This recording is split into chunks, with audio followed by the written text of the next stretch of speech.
Imaginez, un homme qui fait trembler les étoiles, parler les pierres, pleurer les arbres morts d'amour pour lui. Un homme dont les doigts font jaillir des rivières dans le désert, dont une seule invocation renverse les empires, et dont le simple regard transforme les cœurs les plus durs en océans de lumière. Ces miracles du prophète Muhammad ne sont pas des légendes. Ce sont des vérités qui ont fait plier la création entière devant son Seigneur. Préparez vos cœurs, car ce que vous allez entendre risque de ne plus jamais vous laisser les mêmes. Mes chers frères et sœurs, si ces mots ont déjà touché une fibre de votre âme,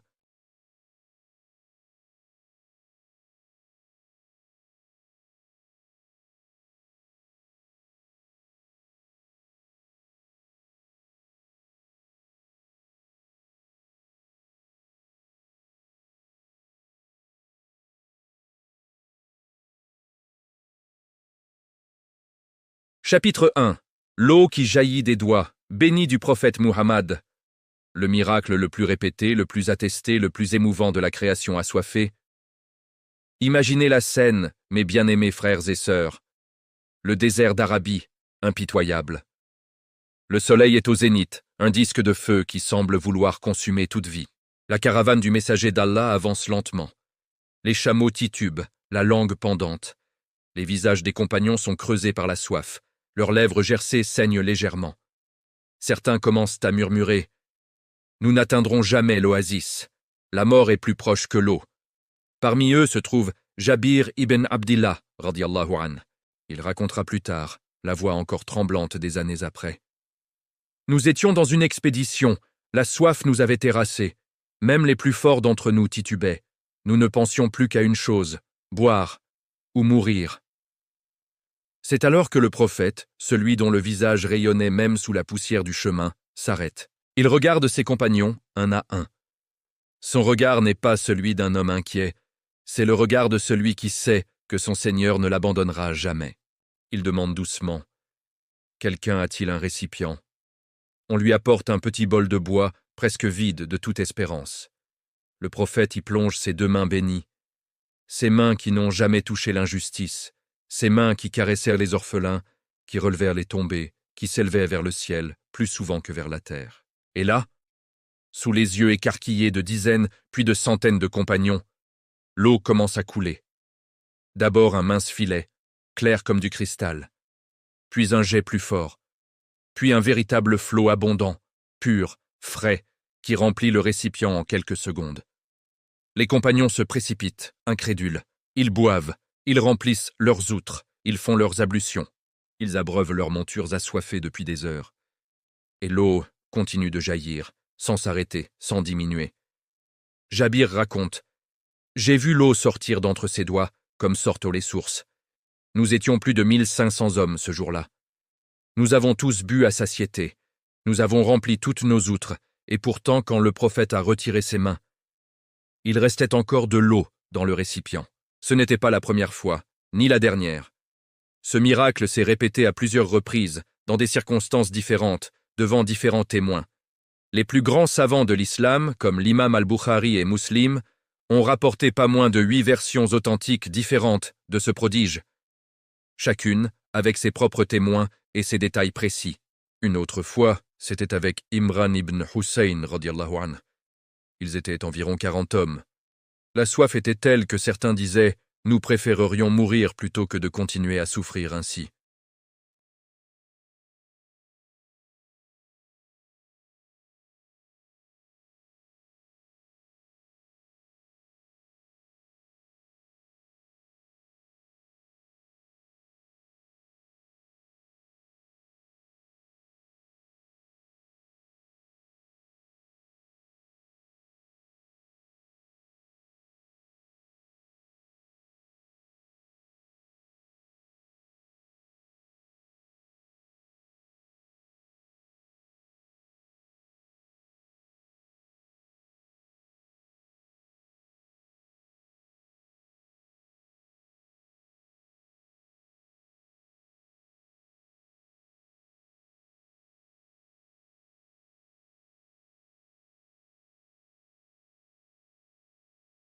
Anas ajoute, les larmes aux yeux,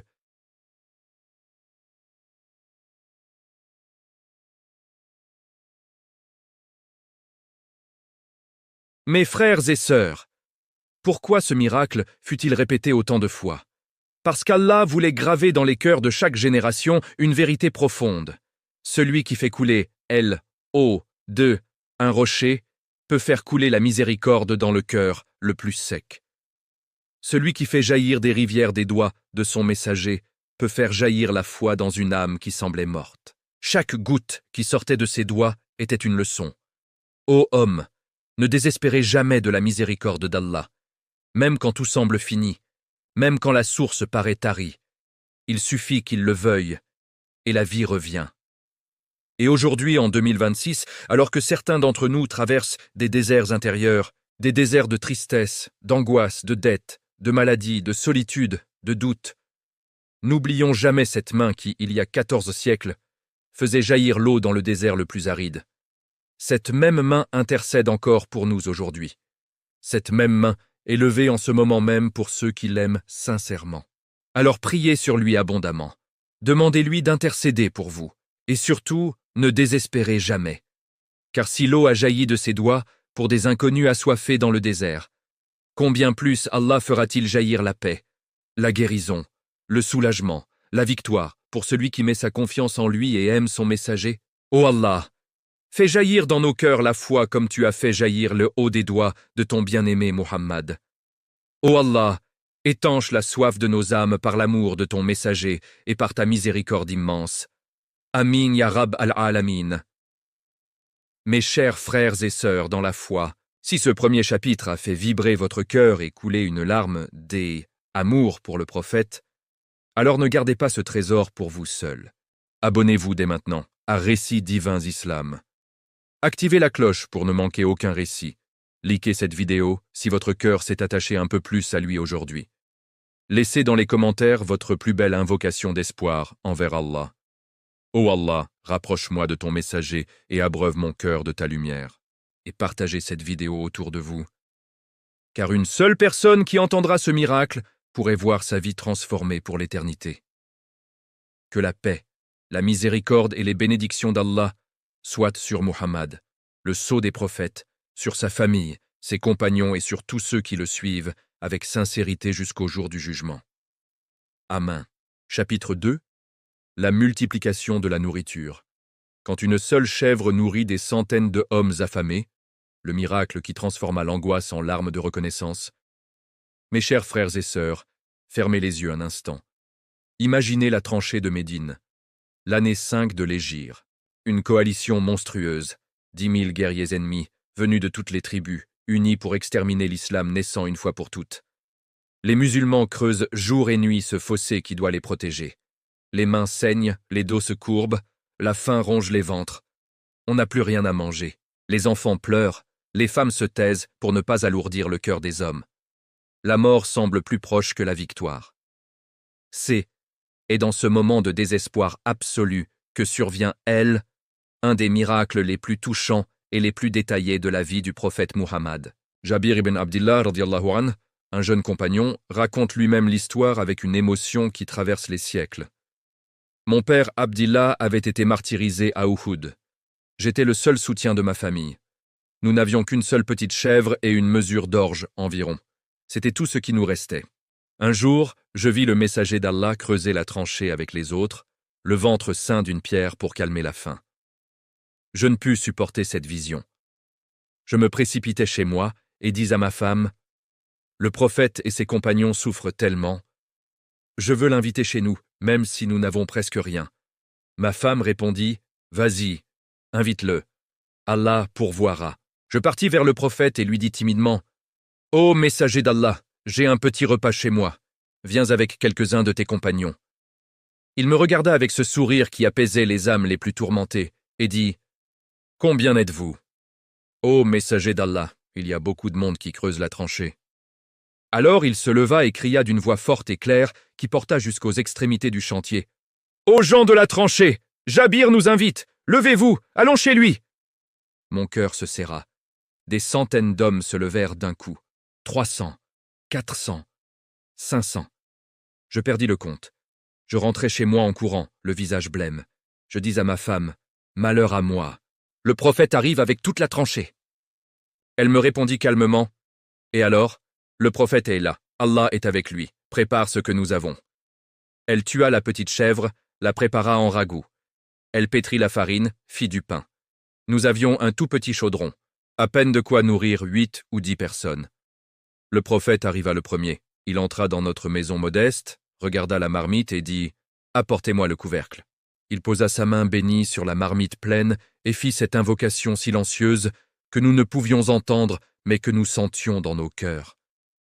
Puis il dit « Entrez par groupe de 10, que chacun mange à sa faim, mais ne découvrez pas la marmite. » Et là, commença le miracle.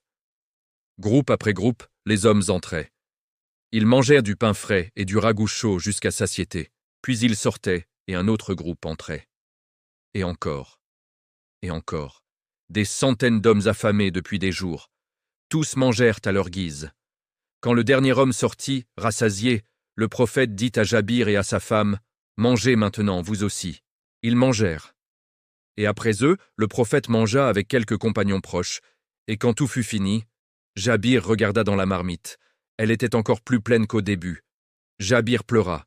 Sa femme pleura.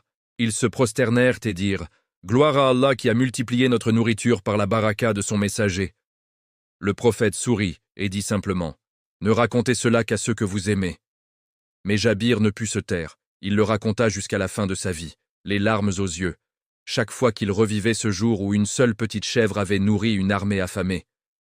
Ce miracle n'était pas seulement une multiplication de nourriture, c'était une leçon éternelle. Quand tu mets ce que tu as, même si c'est et peu, dans les mains du messager d'Allah, Allah le transforme en abondance. Aujourd'hui encore, dans nos vies, quand nous avons l'impression que nous n'avons plus rien, plus d'argent, plus de force, plus d'espoir, rappelons-nous cette marmite. Donne ce que tu as, même si c'est une miette. Invite le prophète dans ton cœur, dans tes intentions, dans tes invocations. Et regarde comment Allah multiplie le peu que tu lui offres. Car la baraka ne vient pas de la quantité. Elle vient de la présence du bien-aimé. Ô Allah, place la baraka du prophète Mohammed dans nos maisons, dans nos cœurs, dans nos risques, dans nos enfants, dans nos œuvres. Multiplie pour nous le peu que nous avons, comme tu as multiplié cette marmite pour tes serviteurs affamés. Amin ya Karim. Mes bien-aimés dans la foi, si ce récit a fait naître en vous un amour plus profond pour le prophète, si vous avez senti votre cœur s'ouvrir à l'espoir et à la confiance en Allah, alors ne laissez pas cette lumière s'éteindre. Abonnez-vous dès maintenant à Récits divins Islam. Activez la cloche pour recevoir chaque nouveau chapitre. Likez cette vidéo si votre âme s'est émue aujourd'hui. Laissez dans les commentaires votre plus belle invocation d'espoir. Ô Allah, multiplie pour moi la baraka comme tu l'as fait pour la marmite de Jabir. Et partagez cette vidéo sans attendre. Car une seule personne qui entendra ce miracle pourrait voir son désespoir se transformer en abondance divine. Que la paix, la miséricorde et les bénédictions infinies d'Allah soient sur Mohammed, le maître des affamés rassasiés, sur sa famille, ses compagnons et sur nous tous qui l'aimons sincèrement. Amen.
Le prophète descendit immédiatement du minbar. Il s'approcha du tronc, posa sa main bénie dessus, le caressa doucement comme on console un enfant terrifié. Et il lui parla avec une tendresse infinie. « Calme-toi, calme-toi. » À l'instant où la main du messager toucha le tronc, le pleur cessa. Le gémissement s'éteignit. Le tronc se tut, apaisé, comme un bébé dans les bras de sa mère. Il redevint immobile. Mais une marque resta, une trace humide, comme des larmes de bois, là où il avait pleuré. Anas ibn Malik, radiyallahu anh, qui était présent ce jour-là, raconta plus tard. Je vis le tronc pleurer comme pleure une chamelle qui a perdu son petit. Et quand le prophète le toucha, il se tut, comme un enfant qu'on berce. Nous étions tous bouleversés. Ce miracle fut rapporté par plus de 10 compagnons différents et consigné dans les recueils les plus authentiques.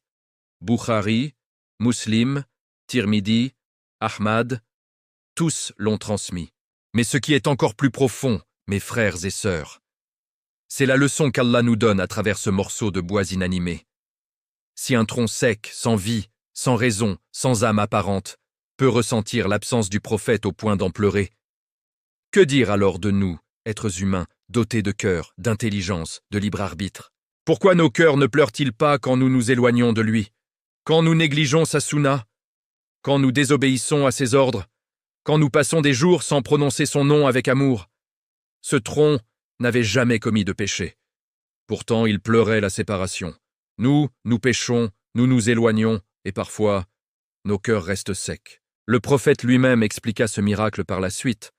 Il dit « Si je n'avais pas descendu du minbar, ce tronc aurait continué de pleurer jusqu'au jour de la résurrection. » Imaginez, un pleur qui aurait duré des siècles, jusqu'à la fin des temps, par amour pour lui.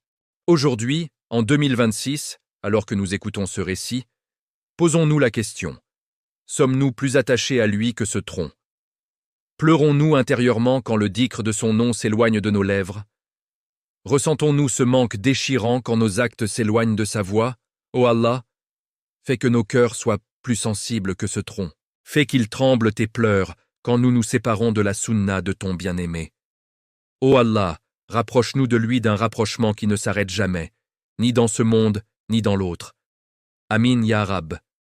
Mes chers frères et sœurs dans l'amour du prophète, si ce récit a fait couler une larme sur votre joue, si vous avez senti votre cœur se serrer d'amour et de regret, alors ne gardez pas ce trésor pour vous seul. Abonnez-vous dès maintenant à Récit Divin Islam. Activez la cloche pour ne rater aucun de ces récits qui nourrissent l'âme. Likez cette vidéo si votre cœur a pleuré avec le tronc aujourd'hui. Laissez dans les commentaires votre plus belle invocation d'espoir et d'amour. Ô Allah, fais que mon cœur pleure d'amour pour ton messager comme a pleuré le tronc de palmier. Et partagez cette vidéo autour de vous, car une seule personne qui entendra cette histoire pourrait voir son cœur se réveiller pour toujours. Que la paix, la miséricorde et les bénédictions infinies d'Allah soient sur Mohammed, celui que même les troncs morts aimaient plus que la vie, sur sa famille, ses compagnons et sur tous ceux qui le aiment d'un amour sincère jusqu'au jour de la résurrection. Amen. Chapitre 4. La lune fendue en deux. Le signe céleste que même les étoiles ont obéi au messager. Mes chers frères et sœurs, préparez-vous à un miracle qui a fait trembler le ciel lui-même. Un prodige si grand, si visible, si incontestable, que même les plus endurcis des mécréants de la Mecque n'ont pu le nier. Ils n'ont fait que le traiter de sorcellerie. Nous sommes à la Mecque, avant l'Hégire. Le prophète Muhammad prêche depuis des années, mais les Qurayshites s'obstinent dans leur arrogance. Ils se moquent, ils le traitent de fou, de poète, de sorcier. Un jour, ils viennent le défier ouvertement, rassemblés autour de la Kaaba, le cœur rempli de mépris. Ô Muhammad, si tu es vraiment un prophète envoyé par Allah, alors donne-nous un signe. Montre-nous quelque chose que nos yeux puissent voir, quelque chose d'extraordinaire. Le prophète les regarda calmement. Il ne répondit pas par la colère. Il leva simplement son index vers le ciel, vers la lune pleine qui brillait cette nuit-là, haute et majestueuse. Et à cet instant précis, la lune se fendit en deux.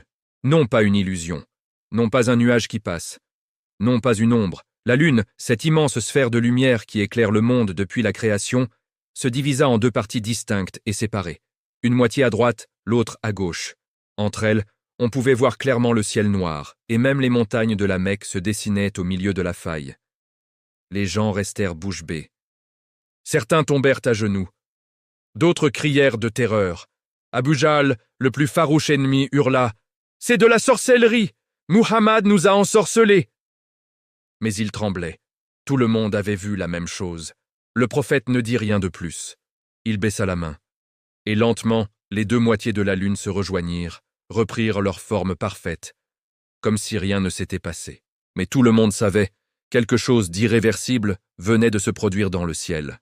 Le Coran lui-même immortalise cet événement dans la sourate Al-Qamar, la lune, révélée peu après. Iqtarabatis sa'at wanshaqqa al-qamar, awa in yaraw ayatan yu'ridu wa yaqulu sihrun mustamirun. L'heure s'est approchée et la lune s'est fendue. Et s'ils voient un signe, ils s'en détournent et disent « c'est une magie continue ». Sourate 54, versets 1-2.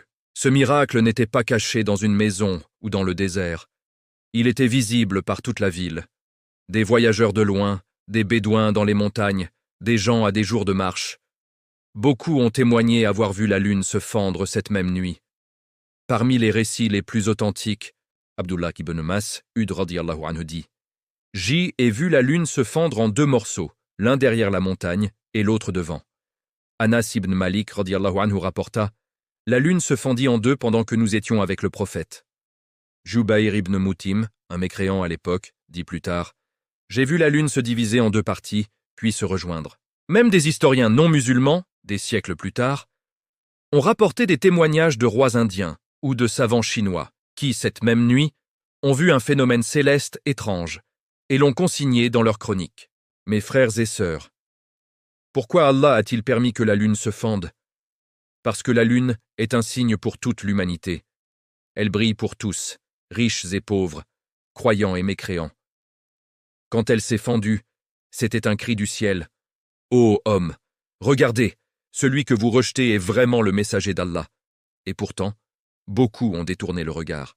Ils ont dit, c'est un tour de magie. Aujourd'hui encore, certains disent, impossible scientifiquement. Mais le miracle n'est pas censé être possible selon les lois humaines.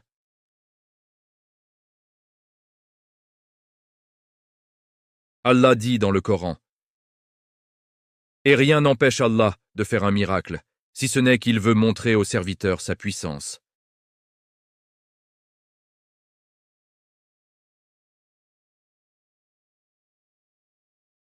Même quand les cœurs se durcissent, les étoiles et les planètes reconnaissent la vérité. Et toi, aujourd'hui, en écoutant ce récit, as-tu déjà levé les yeux vers la lune la nuit et pensé « Cette lune que je vois, un jour elle est fendue pour attester que Muhammad est le messager d'Allah. » Alors la prochaine fois que tu verras la lune pleine, prosterne-toi et dis « Gloire à celui qui a fendu la lune pour son messager. Ô Allah, fais que mon cœur ne se détourne jamais de la vérité comme certains se sont détournés ce jour-là. Ô Allah, par la vérité de ce miracle immense, illumine nos cœurs de la certitude absolue que Muhammad est ton messager. Ô Allah, fais que nous soyons parmi ceux qui croient aux signes sans les rejeter. Ô Allah, rapproche-nous de ton bien-aimé dans ce monde et dans l'autre. Amin ya Dul Jalali wal Ikram. Mes bien-aimés dans la foi, si ce chapitre a fait vibrer votre âme, si vous avez ressenti un frisson en imaginant la lune se fendre pour le prophète, alors ne gardez pas ce trésor caché. Abonnez-vous dès maintenant à Récit Divin Islam. Activez la cloche pour ne manquer aucun de ces signes divins. Likez cette vidéo si votre cœur a été témoin de ce miracle. Ce soir, laissez dans les commentaires votre plus belle invocation d'espoir envers Allah. Ô Allah, fais que je sois parmi ceux qui reconnaissent tes signes et qui suivent ton messager sans hésitation. Et partagez cette vidéo autour de vous. Car une seule personne qui verra la lune différemment ce soir pourrait voir sa foi allumée pour elle à éternité. Que la paix, la miséricorde et les bénédictions infinies d'Allah soient sur Muhammad, celui pour qui le ciel a témoigné sur sa famille, ses compagnons, et sur tous ceux qui le suivent avec certitude, jusqu'au jour de la résurrection. Amen. Chapitre 5. El-Isra wal Mi'raj. Le voyage nocturne qui fit traverser les cieux au prophète en une seule nuit. Mes chers frères et sœurs, préparez vos cœurs à l'un des voyages les plus extraordinaires, les plus sacrés et les plus bouleversants de toute l'histoire humaine. Un voyage qui a fait passer le messager d'Allah de la Mecque à Jérusalem, puis, à travers les 7 cieux, jusqu'au lotus de la limite, là où même Jibril alayhi salam ne put avancer. tout cela en une seule nuit, avant que son lit ne soit refroidi. C'était une nuit ordinaire à la Mecque, une nuit de tristesse profonde. Le prophète venait de perdre son oncle Abu Talib, son protecteur, et sa chère épouse Khadija radiallahu anha, la première à croire en lui, celle qui l'avait consolé, soutenu, aimé comme personne. Les Kouraïchites redoublèrent de cruauté.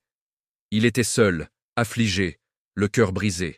Et mesquin est précisément dans ce moment de plus grande faiblesse apparente qu'Allah lui accorda l'anent, un de ses plus grands honneurs. Tout commença par la venue de Jibril alayhi salam.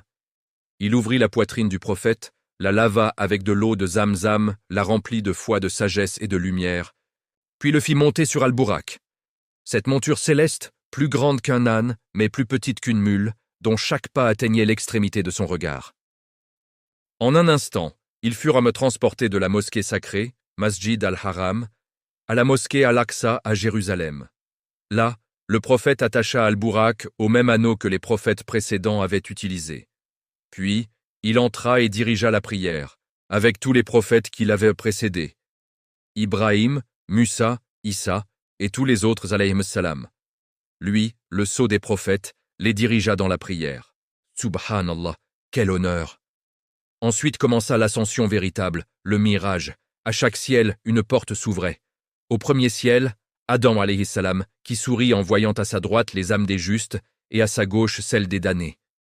Au deuxième, Issa et Yahya alayhi salam. Au troisième, Youssouf alayhi salam à la beauté incomparable. Au quatrième, Idris alayhi salam, élevé à un rang sublime. Au cinquième, Haroun alayhi salam. Au sixième, Musa alayhi salam qui pleura de joie en voyant que la communauté de Muhammad serait plus nombreuse que la sienne au paradis. Au septième, Ibrahim alayhi salam, adossé à Al-Bayt al-Ma'mour, la maison visitée, la mosquée céleste que 70 000 anges visitent chaque jour sans jamais y revenir. Puis, au-delà du septième ciel, Jibril s'arrêta. Il dit « Ô Muhammad, si j'avance d'un empan, je serai consumé. » Et le prophète continua seul, porté par son Seigneur. Il atteignit le Sidrat al-Muntaha, le lotus de la limite, un arbre immense dont les feuilles sont comme des oreilles d'éléphant. Les fruits comme des cruches, recouverts d'une lumière indescriptible. Là, Allah lui parla directement, sans intermédiaire. Allah lui imposa 50 prières par jour. Le prophète, guidé par la sagesse de Musa alayhi salam qui l'attendait à chaque descente, revint demander un allègement, mais avec la récompense de 50. Ce voyage n'était pas seulement un déplacement physique.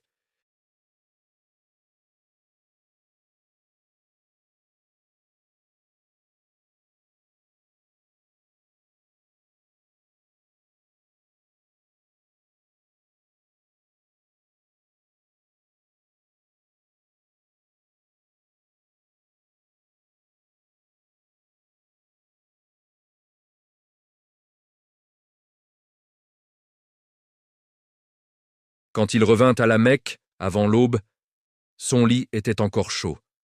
Il raconta tout cela aux gens. La plupart se moquèrent. « Jérusalem, en une nuit, tu es fou. Tu dis avoir vu les prophètes, sorcellerie. Tu es monté aux cieux, mensonge. » Mais Abu Bakr as-Siddiq, radiyallahu anhu, quand on lui raconta, répondit simplement sans hésiter. « S'il l'a dit, alors c'est vrai. Je crois en lui quand il me dit qu'il reçoit la révélation du ciel.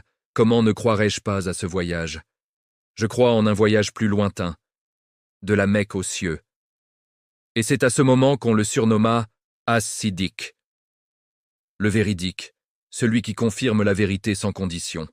Ce voyage, mes frères et sœurs, est la preuve suprême de la grandeur du prophète. Allah l'a élevé au-dessus de toute la création. Il lui a donné ce qu'aucun autre prophète n'a reçu, une rencontre directe, sans voile, sans intermédiaire. Et aujourd'hui, chaque fois que nous prions nos 5 prières, chaque fois que nous disons « Subhana Rabbiyal A'la » à la prosternation, chaque fois que nous récitons la Fatiha, nous sommes connectés à ce voyage. Ces 5 prières sont le cadeau du mirage. Elles sont la trace vivante de cette nuit bénie. Alors quand tu te prosternes ce soir, souviens-toi, tu te prosternes dans la direction où le prophète a prié avec tous les prophètes et où il a parlé à son Seigneur. Ô Allah, par la vérité de cette nuit sacrée, fais que nos prières soient acceptées, que nos cœurs soient élevés vers toi comme tu as élevé ton messager. Ô Allah, fais-nous parmi ceux qui croient au mirage sans aucun doute, et qui suivent à la sunna de ton bien-aimé avec amour et certitude. Amin ya Rabbal Alamin. Mes bien-aimés dans la foi, si ce récit du voyage nocturne a fait battre votre cœur plus fort, si vous avez ressenti l'immensité de l'honneur accordé au prophète, mes chers frères et sœurs dans l'amour du messager d'Allah, nous voici arrivés au terme de ce voyage extraordinaire à travers les miracles qui ont illuminé la vie du prophète Muhammad. Des doigts d'où jaillit l'eau dans le désert le plus aride, à la marmite qui nourrit des centaines d'affamés avec une seule chèvre, du tronc de palmier qui pleure comme un enfant séparé de sa mère, à la lune qui se fend en deux devant toute une ville, et jusqu'au voyage nocturne qui le porta au-delà des 7 cieux, jusqu'à la parole directe de son Seigneur. Tous ces prodiges ne sont pas de simples histoires du passé, ils sont vivants, ils respirent. Ils parlent à nos cœurs en 2026, exactement comme ils parlaient aux compagnons il y a 14 siècles, car le message est le même. Allah a donné à son messager des signes qui dépassent l'entendement humain. Non pas pour qu'on s'émerveille un instant et qu'on oublie, mais pour qu'on en tire une certitude inébranlable. Muhammad est le messager d'Allah. Son message est la vérité absolue, et suivre sa voie est le seul chemin vers le salut. Ces miracles nous enseignent 5 vérités éternelles. La certitude absolue. Si Allah a fait jaillir l'eau d'une main humaine, fendu la lune, multiplié la nourriture, élevé son messager jusqu'au lotus de la limite, alors rien n'est impossible pour lui. Tes épreuves, tes dettes, tes maladies, tes peines, tout cela est léger devant sa puissance.